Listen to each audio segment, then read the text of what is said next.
हमने हमारे इस चैनल पर कई सारे क्राइम की कहानियों को कवर किया है और आप सब तक काफ़ी जागरूकता फैलाई है।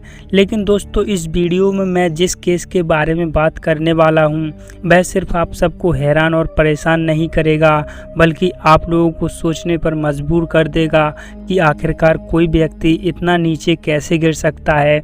आप सबको बता दें, इस केस में ना सिर्फ इंसानियत शर्मसार हुई है, बल्कि आप लोग सोचने पर मजबूर हो जाएंगे कि इंसानों ने इतनी तरक्की करने के बाद क्या हासिल किया है, क्योंकि मानवता तो हर बार इसी तरह से शर्मसार होती है।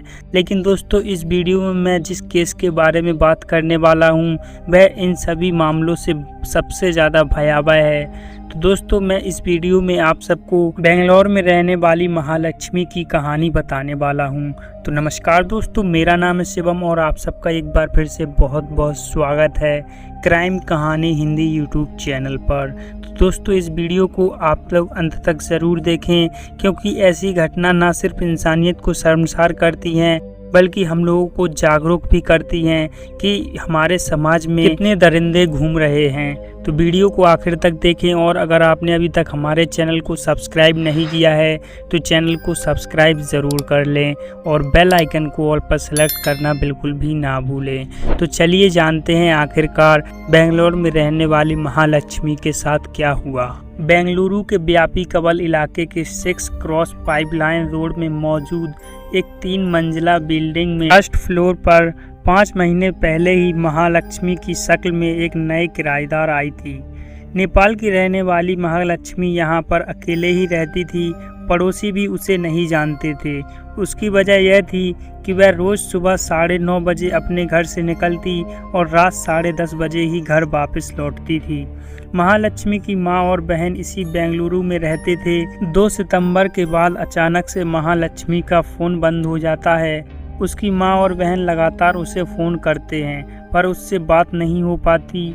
इसी बीच 20 सितंबर को कुछ पड़ोसी बिल्डिंग के मालिक से शिकायत करते हैं कि महालक्ष्मी के घर के अंदर से अजीब सी बदबू आ रही है।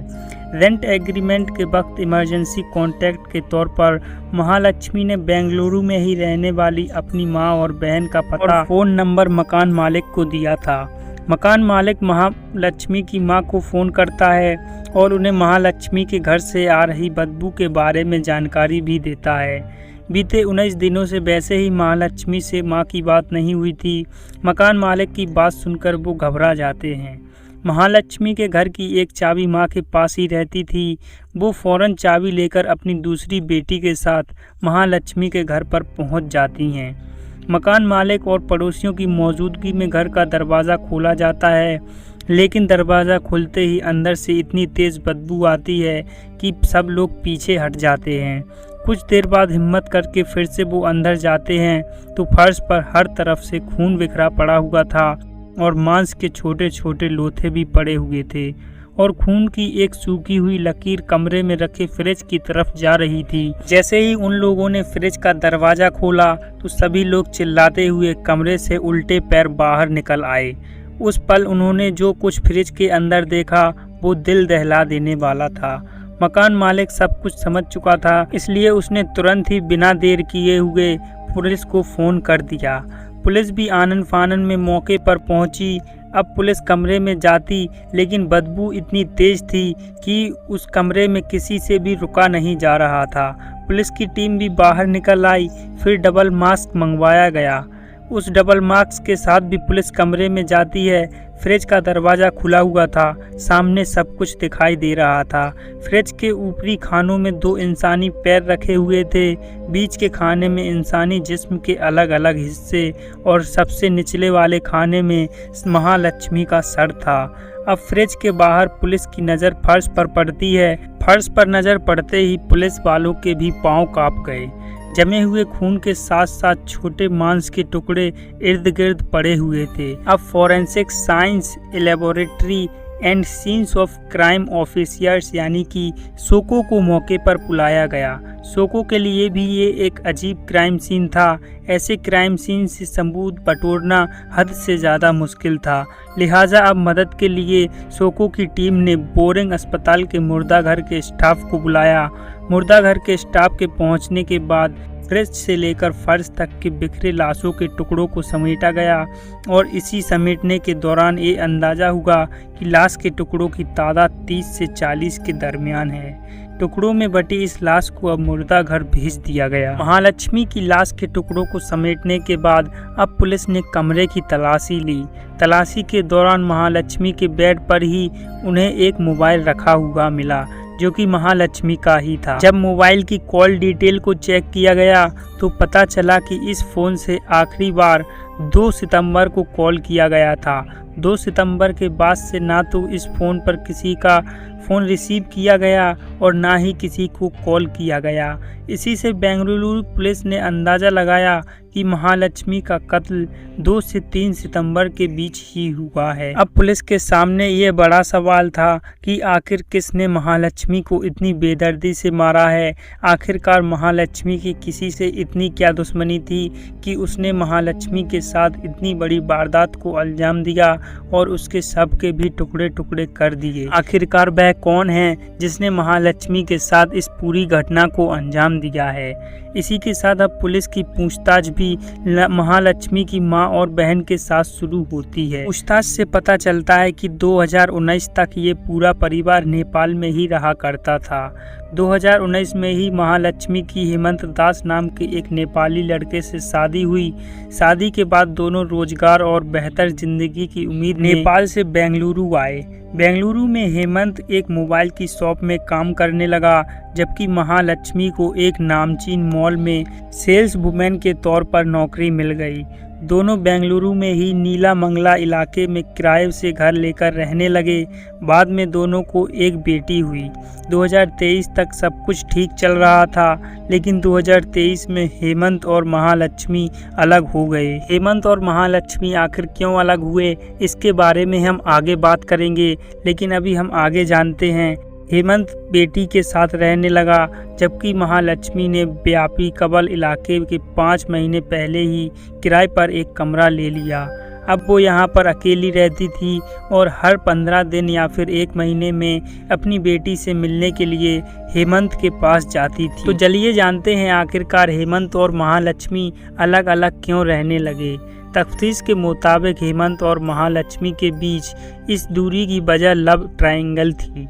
हेमंत को शक था कि उत्तराखंड के रहने वाले एक हेयर ड्रेसर अशरफ और महालक्ष्मी के बीच अफेयर चल रहा है। इसी बात को लेकर हेमंत और महालक्ष्मी के बीच काफ़ी झगड़ा होने लगा और इसी झगड़े की वजह से करीब 9 महीने पहले महालक्ष्मी हेमंत से अलग रहने लगी थी। महालक्ष्मी कुछ महीने अपनी मां और बहन के साथ रही और फिर 5 महीने पहले ही किराए से इस घर में आ गई। पड़ोसियों के मुताबिक महालक्ष्मी आस पड़ोस में ज़्यादा लोगों से घुली मिली नहीं थी। वो किसी से बात नहीं करती थी। रोज़ाना सुबह 9:30 बजे अपने काम पर चली जाती और रात के 10:30 बजे के आसपास घर वापस आती थी। पड़ोसियों ने कुछ मौक़ों पर एक अजनबी को महालक्ष्मी के घर से पिक और ड्रॉप करते ज़रूर देखा है, लेकिन वह कौन है उन्हें नहीं पता था। पुलिस को अब तक महालक्ष्मी के पति हेमंत दास और हेयर ड्रेसर अशरफ, जिसके ऊपर हेमंत को भी शक था, उससे भी लंबी पूछताछ कर चुकी थी। लेकिन इन दोनों से शुरुआती पूछताछ के बाद पुलिस इस नतीजे पर पहुंची कि महालक्ष्मी के कत्ल में इन दोनों का कोई हाथ नहीं है। पुलिस ने इन दोनों की कॉल डिटेल्स और लोकेशन हिस्ट्री भी खंगाली, जिससे यह साफ हो गया कि 2 सितंबर से 19 सितंबर तक इनकी लोकेशन में ऐसा कुछ भी नहीं मिला जिससे इन पर शक किया जा सके। इतनी पूछताछ के बाद भी सवाल वही था कि आखिरकार महालक्ष्मी को किसने मारा है। कौन है जिसने महालक्ष्मी के कत्ल करके उसके शव के टुकड़े टुकड़े करके फ्रिज में ठूंस दिया है।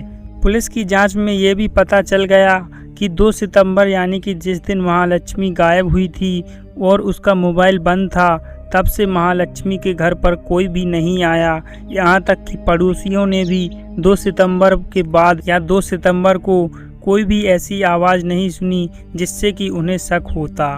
हालांकि क्राइम सीन को देखने के बाद पुलिस का मानना है कि महालक्ष्मी का कत्ल इसी कमरे में हुआ है। इस थ्योरी के पीछे की कई वजहें हैं, जिसमें से यह एक वजह है कि महालक्ष्मी जिस इलाके में रहती थी वहाँ काफ़ी चहल पहल रहती है, इसीलिए किसी की लाश को ले जाना यहाँ से लगभग नामुमकिन है। जिस तरीके से लाश के टुकड़े किए गए हैं उसको देखकर भी पुलिस ने अंदाज़ा लगाया है कि यह जल्दबाजी का काम बिल्कुल भी नहीं है, यानी कि कातिल ने घर के अंदर तसल्ली से लाश के टुकड़े किए और फ्रिज में रख दिया, यानी कि कत्ल के बाद भी वो कई घंटों या फिर मुमकिन है कि पूरी रात ही उसी कमरे में रहा। हालांकि हैरानी की बात है कि उसे आते जाते किसी ने भी नहीं देखा। दोस्तों, इस मामले की जांच अभी भी पुलिस कर रही है। पुलिस इलाके के सभी सीसीटीवी फुटेजों को खंगाल रही है, जिससे कि पुलिस को कोई अहम सबूत मिल जाए। आप सबको बता दें, इस मामले ने पूरे देश को एक बार फिर से हिलाकर रख दिया है और सभी लोग यही उम्मीद कर रहे हैं कि जल्द से जल्द महालक्ष्मी का कातिल पकड़ा जाए और उसे कड़ी से कड़ी सजा दी जाए, जिससे कि आगे कभी इंसानियत को शर्मसार ना होना पड़े। दोस्तों, आप सबको बता दें, अब तक की जानकारी के मुताबिक पुलिस के पास कुछ अहम सबूत आ चुके हैं, जिससे कि पुलिस बहुत ही जल्द महालक्ष्मी के अपराधी को पकड़ लेगी। हम भी यही उम्मीद करते हैं कि जल्द से जल्द पुलिस महालक्ष्मी के अपराधी को पकड़े और उसे कड़ी से कड़ी सजा दी जाए। दोस्तों, जैसे ही पुलिस इस मामले का खुलासा करेगी तो हम आप लोगों को अपडेट ज़रूर करेंगे और हो सका तो इस पूरे मामले पर सेकंड पार्ट भी आप सबको बहुत ही जल्द देखने को मिलेगा, जिससे कि इस पूरे मामले को लेकर आप लोगों के बीच जागरूकता फैल सके और आप लोग भी सतर्क रह सकें। उम्मीद है महालक्ष्मी के साथ जो घटना घटी है वह आगे चलकर किसी के साथ भी ना घटे। इसी उम्मीद के साथ यह वीडियो खत्म करते हैं। दोस्तों, हमारे चैनल से जुड़े रहने के लिए चैनल को सब्सक्राइब ज़रूर कर लें और बेल आइकन को ऑल पर सेलेक्ट ज़रूर से कर दें। वीडियो को लाइक एंड शेयर करना बिल्कुल भी ना भूलें, जिससे कि ज़्यादा से ज़्यादा लोगों तक आप लोग जागरूकता पहुंचा सकें। तो वीडियो को लाइक एंड शेयर ज़रूर कर दें। मिलते हैं नेक्स्ट वीडियो में, तब तक के लिए जय हिंद, वंदे मातरम।